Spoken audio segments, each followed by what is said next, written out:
Hello everyone, this is Jyoti once again with another video on IP addressing. In this video, we'll see an overview of IP addressing. So let's get started. First, IP. IP is a logical address, or you can call it a network address or simply an IP address. So it is a logical addressing scheme by which we can provide an identification to a user, to a host or a node. So network addresses are the first addresses that are used for the identification of any device. So it is used as a logical addressing. We have two types of addressing, that is hardware address and logical address. Hardware address is the MAC address that every device have as a unique and physical address, whereas IP address is a logical address that is used to make communication between the devices and the users. The network address is the first address. The network address defines the network to the rest of the internet. Given the network address, we can find the class of the address, the block, the range of the address in the block. Now, in every IP address, we have two portions. An IP address is divided into two portions, network and host. So an IP address tells that this IP or user belongs to which network, and the network portion tells whether it's in the same network or a different network. So the users within a network, those that have the same network portion, belongs to the same address, or you can say the same address range or network. Whereas the users having different network block belongs to different networks, where routing comes in to make communication between those. Okay, let's go ahead. And IP, Internet Protocol. It is a routed protocol. It works on layer 3 of the OSI model. OSI model I discussed in a different video. You can watch that if you want to understand the layers. So there is a layer 3 which is called network layer, on which this IP address works, and it's called Internet Protocol. In classful addressing, the address space is divided into 5 classes. So here we are talking about IP version 4. In IP version 4, there are 5 classes of IPs, that is A, B, C, D, and E. These are the 5 different classes of IPs. Here we are talking about classful addressing. There is 2 types of addressing you can do, that is classful or classless, that is in IP version 4. So we are talking about classful. So we have 5 classes. Each class has a different range of IPs. Then comes another number which is very important along with an IP address. Whenever an IP address is assigned to any host, any network, subnet is assigned, along with that there is another number called mask or subnet mask, which is very important to make a distinction between a network and a host portion. So this subnet mask allows you to distinguish between the network and the host portion. From that subnet mask, it has on bits and off bits. So if you see it in binary terms, there are on bits, that is 1, and off bits, that is 0. So on bits represents network and the off bits represents host.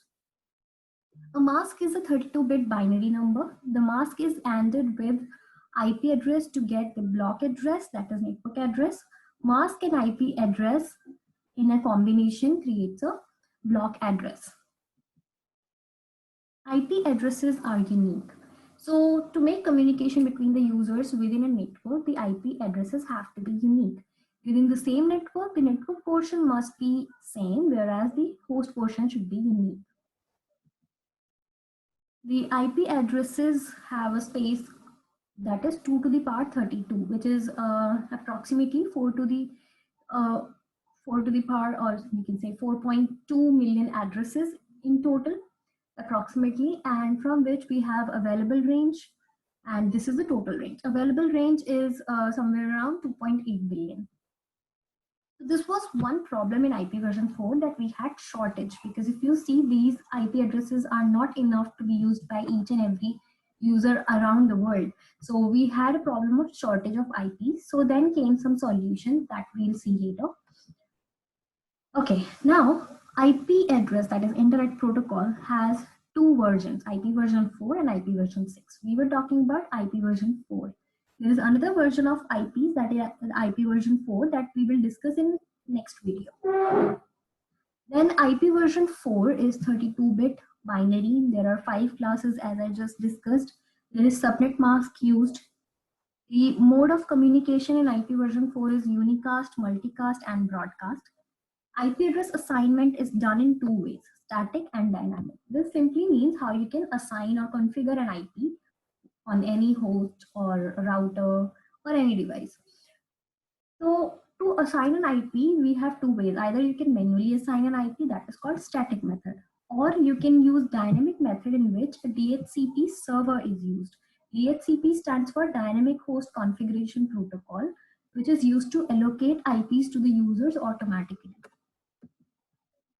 Then these are the classes, class A, B, C, D, and E. We have class A, B, and C, which are usable or available, whereas class D and E are reserved. Class D is reserved for multicast and class E is reserved for research and development. Then there are different ranges of classes. Now, how you identify that which IP belongs to which class? For that, you have to know the range of IPs. So that range is specifically the first block.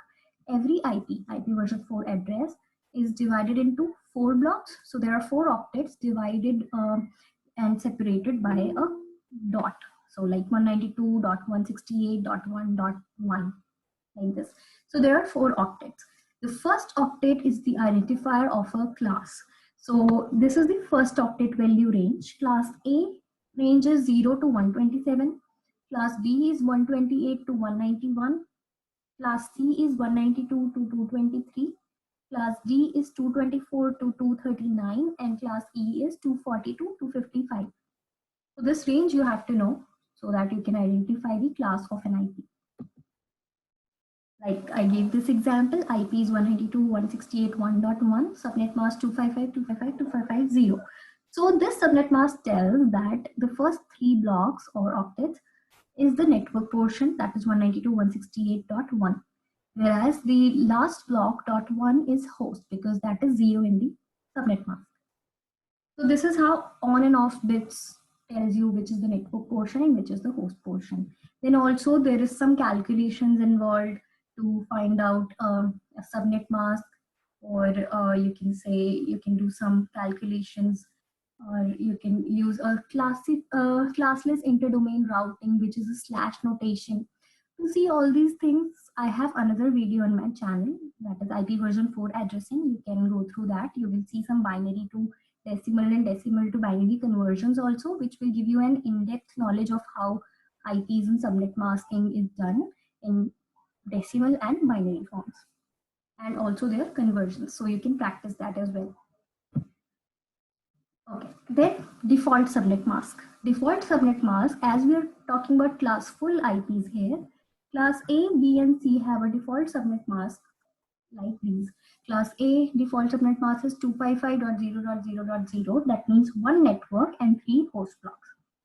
Same way, class B has 2 network and 2 host blocks, 255.255.0.0. This is the subnet mask. Same way, class C is 255.255.255.0. 3 network blocks and 1 host. These are the default subnet masks for class A, B, and C. We are not talking about class D and E because these are reserved entirely. Then comes static method and dynamic method of IP address assignment. So as we just discussed, that static method is manual. You just manually go type in the IP and assign an IP to any host. That is static method. Other is dynamic. If let's say you have a large network or you have a large number of hosts to assign IPs to, so that is a lot of administrative work and it takes a lot of time. So to reduce administrative work and save time, we use DHCP, Dynamic Host Configuration Protocol. It can be a server or it can be an end device that can be configured as a DHCP server. So the responsibility of a DHCP server is to allocate IP addresses automatically. DHCP is Dynamic Host Configuration Protocol. It allocates IP addresses automatically, and there's a process used for that, that is DORA process. DORA stands for Discover, Offer, Request, Acknowledgement. Again, this is an overview video, whereas I have another video for IP version 4 addressing. In that, you can see the in-depth process of DORA also. Then the problems of IP version 4. There were some problems in IP version 4, like we discussed, shortage of addresses. So we saw that we have in total like approximately 4.2 billion addresses, out of which we have also some reserved addresses. So if you take out the reserved addresses, we have only around 2.8 billion addresses available, which is not enough. So we realized after some time that there will be a shortage of IP addresses, so there have to be some solution. Another problem is the complex header. If you see in IP version 4, the header has a lot of fields, which makes it a complex header.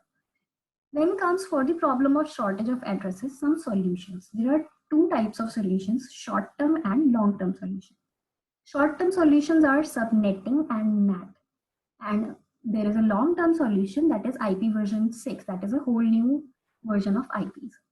So again, I have another video for subnetting. If someone wants to learn subnetting, how subnetting is done. Subnetting is classless. Here we talked about classful IP addressing. And if you want to go classless, if you do not want to use classful, because there is a lot of drawbacks of using classful ranges if you talk about small networks, or if your subnet size does not belong to any of the size of any class A, B, or C. So it's better to go for classless, create your own customized subnet. That is subnetting. So how it is done, there are some formulas used, calculations used. So for that, I have another video, you can watch that. NAT is network address translation, which is used to translate private to public and public to private IPs. And by that, we save IPs. Now, how that is done, you can watch another video of mine, NAT. There are two videos. There are different types of NAT. So I have two videos for NAT. You can watch those. Then long-term solution, IPv6. IPv6 is a new version of IPs in which that there is a large address space, much larger than IP version 4. There is a simpler header and a lot of advantages. So the biggest one is obviously a large address space, so which solves the problem of shortage of IP addresses in IP version 4. About IP version 6, we'll be discussing in the next video. Thank you for watching. I hope this helped you a lot, and you can stay tuned and watch another video for IP version 6.